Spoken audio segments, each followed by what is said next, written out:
Hai, Assalamualaikum warahmatullahi wabarakatuh. Nama saya Muhammad Nazim Amran. Kad matrik saya NN180162. Uh, kat sini saya diberi task ataupun assignment untuk buat video penerangan tentang chapter 2 Electrical Machine yang tajuk dia DC Machine. Itulah tajuk dia. Jadi kod untuk electrical machine ni, kod dia BNR 35603. Saya section 1 di bawah tunjuk ajar Dr. Marzuliana. Sebelum saya mulakan penerangan yang saya faham lah berdasarkan apa yang saya baca dan saya kaji ni kan. Sebelum saya mula, saya nak minta maaf kalau dengar bunyi yang tak sepatutnya selain daripada suara saya. Contoh macam lagu ke. Okey, sebelum pergi ke subtopik yang saya pilih untuk saya terangkan sebentar lagi, saya akan terangkan sedikit tentang DC mesin. DC mesin ni nama pun DC. So dia direct current lah. Direct current maknanya pergerakan arus tu ialah satu arah saja. Tak ada naik turun ataupun negatif dan positif voltage. So maksud mesin DC ni ialah alat penukaran tenaga elektromekanikal. So pecahan untuk mesin DC ni ada dua, iaitu generator DC dengan motor DC. Kita menerangkan dua pecahan mesin DC ni ialah generator DC ialah pergerakan mekanikal ataupun daya mekanikal. Dia akan transform ke daya elektrik DC. Jadi dia contoh-contohnya macam pusat jana kuasa, kincir angin tu, turbine apa semua tu lah. Dia akan transformkan pergerakan motor tu ataupun turbine tu pergi ke tenaga elektrik. Jadi untuk motor DC pula macam tenaga elektrik tadi, dia akan transform ke pergerakan mekanikal. Contohnya kipas tu. Lagi macam blender. Banyak lagi. Banyak. Hai, kembali balik kita dalam kita punya perbincangan ataupun penerangan atau perkongsian yang saya dapat daripada apa yang saya kaji, saya cari dalam internet ni. Topik yang saya ambil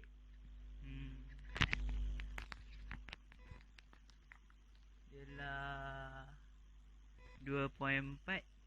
Tajuk dia DC motor, jenis-jenisnya dan aplikasi. Okey. DC motor ataupun dalam Melayu dia motor DC lah. Sama je, terbalikkan je. Dia sebenarnya adalah sebuah rangkaian elektronik yang dapat ubahkan tenaga elektrik DC tadi pergi kepada mekanikal, iaitu pergerakan. Jadi motor DC ni sebenarnya dia ada dua terminal dalam dia. Dia hasilkan putaran yang boleh jadi ke kiri ataupun kanan, ataupun yang kita sebut sebagai arah jam atau lawan arah jam. Itu lebih tepatnya. Putaran ni kita boleh kira ataupun kita boleh tentukan dengan kena pasti berapa RPM dia. RPM ni ialah revolution per minute, iaitu putaran per minit. Kebiasaannya ialah motor DC ni dia punya putaran per minit tu ialah 3000 hingga 8000 RPM, bergantung pada berapa voltage yang disalurkan terhadap motor DC tu. Apa yang saya jumpa dalam internet, yang paling minimum motor DC ialah 1.5 volt dan yang paling maksimum ialah 24 volt. Sebelum saya nyatakan ataupun senaraikan jenis-jenis motor DC ni, saya nak terangkan tentang torque. Kita biasa dengar kan torque, tapi kita tak tahu apa tu torque. Torque ni ialah kecenderungan untuk suatu daya memutarkan suatu objek ataupun memutarkan suatu paksi. Secara matematiknya, ayat pandainya kat sini ialah daya yang didarab silangkan dengan panjang tuas yang menyebabkan suatu putaran. Okey, mari saya senaraikan satu persatu dan saya terangkan tentang jenis-jenis motor DC. Motor DC ada 4 jenis, iaitu separately excited ataupun motor dengan DC sumber daya terpisah. Kemudiannya ialah motor shunt.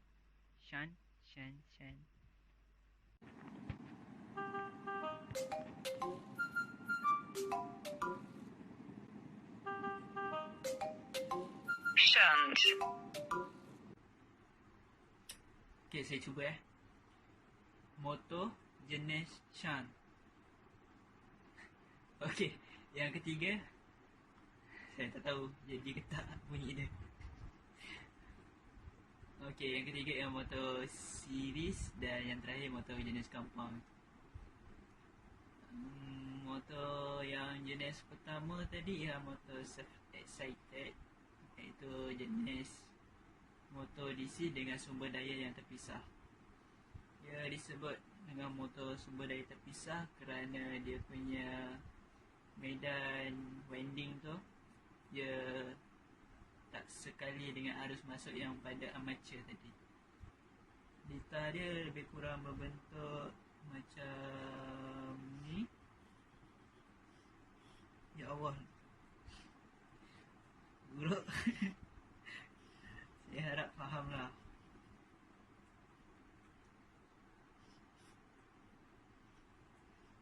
Kat sini dia punya armature, kat sini winding.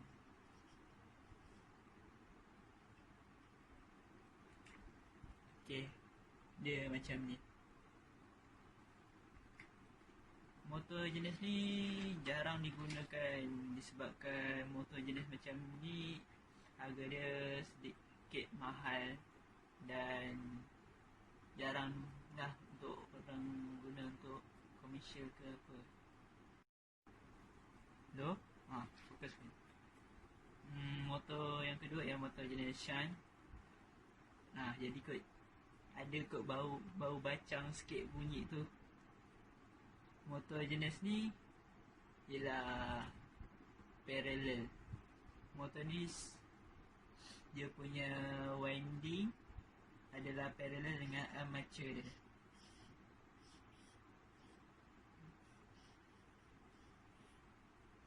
dia. Motor jenis ni juga banyak digunakan dalam komersial lah.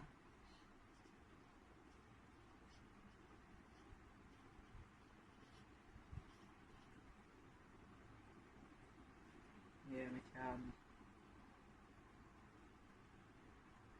bisa terbalik ke? Tak apa, nanti saya ambil gambar. Buruk tapi. Yang ketiga ialah motor jenis series. Motor ni pun dipanggil series disebabkan winding dia yang bersifat siri dengan dia punya armature.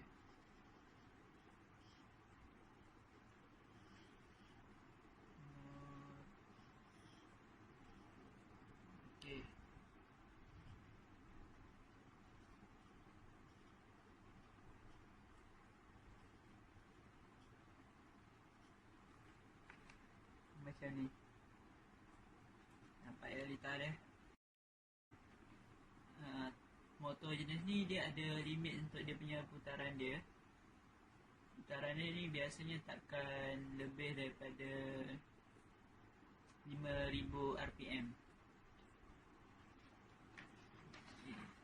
Yang terakhir sekali ialah motor jenis compound, iaitu motor gabungan antara parallel tadi, shunt tadi dengan series.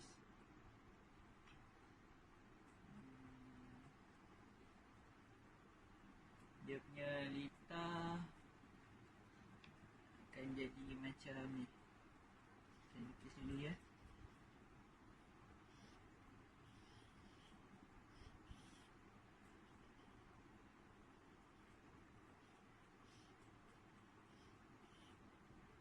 Litar dia akan sedikit macam ni. Dia ada series dan ada parallel. Di antara empat jenis motor ni, motor compound atau motor gamburan ni, dia yang paling baik sebab torque yang dihasilkan ialah lebih stabil lah berbandingkan ketiga motor yang lain. Maaf, sasul. Okey, akhir sekali saya nak terangkan tentang pengaplikasian motor DC dalam kehidupan seharian kita, iaitu penggunaan kita lah. Sebenarnya kita banyak gunakan motor DC ni secara sedar. Contoh yang paling terang kita dapat lihat ialah kereta, motor kita, banyak lah. Tapi yang saya akan terangkan dekat sini ialah pintu automatis yang ada kat pasar raya. Pintu jenis ni dia dilengkapi dengan IR sensor. IR sensor ni ditempatkan di kawasan pintu tu. Jadi apabila IR ni ditutup ataupun dihalang, maka motor jenis DC ni akan berputar. Jadi pintu tu akan terbuka. Jadi bila IR sensor ni dah terbuka semula, jadi dia akan putar secara berlawanan arah dengan yang tadi, pada awal tadi, supaya dia tertutup semula. Manakala bila pintu ni dibuka secara paksa, alarm yang ada dekat situ akan berbunyi. Alhamdulillah, sampai sini saja video saya kali ini. Saya mengucapkan terima kasih dan saya minta maaf jika ada sebarang kekurangan ataupun kesilapan yang saya lakukan dalam video ini. Terima kasih. Bye. Assalamualaikum.